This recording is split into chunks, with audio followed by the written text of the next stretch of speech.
सोनामुखी, हरड़, मुलेठी जैसी अनेक जड़ी बूटियां और हजारों वर्षों का प्राचीन आयुर्वेदिक ज्ञान इस एक बोतल में समाया हुआ है। कायम टैबलेट, आपकी खुशियों का साथी। वित्त मंत्री निर्मला सीतारमण 1 फरवरी को देश का आम बजट पेश करेंगी।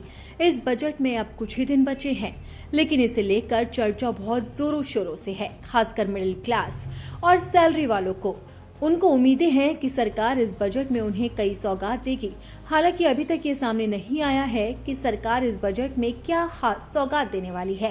आर्थिक सर्वेक्षण भी पेश कर दिया गया, लेकिन इससे अंदाजा नहीं लगाया जा सकता कि टैक्स में क्या राहत मिलेगी और मिडिल क्लास के लिए क्या सौगात वित्त मंत्री लेकर आने वाली है।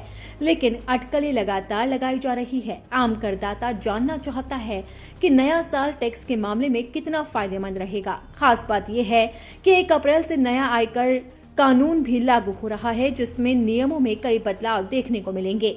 लोग चाहते हैं कि अचानक नियम बदलने से उन्हें बार बार परेशानी न उठानी पड़े।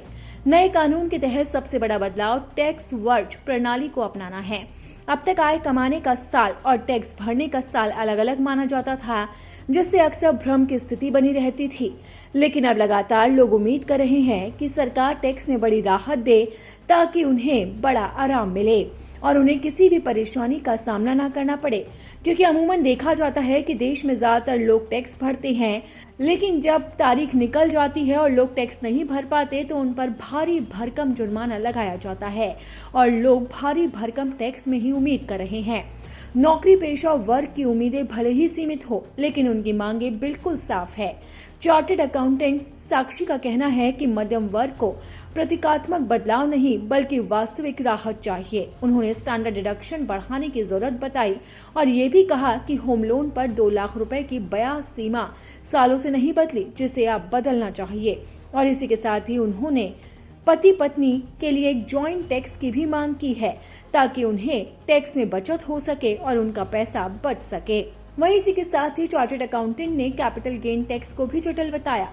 उनका मानना है कि होल्डिंग पीरियड और टैक्स दरों को सरल बनाया जाना चाहिए। इसके अलावा उन्होंने कई तरह के टीडीएस नियमों पर भी सवाल उठाए और इसी के साथ ही सरकार से मांग की है कि सरकार टैक्स के अंदर बड़ा लाभ दे, ताकि नौकरी पेशा लोगों को बड़ी राहत मिले। हालांकि नौकरी पेशा लोगों के मन में सबसे अहम सवाल यही है कि हर महीने हाथ में कितना पैसा बचेगा, उनकी सैलरी में कितना फायदा होगा और सरकार उन्हें क्या राहत देगी।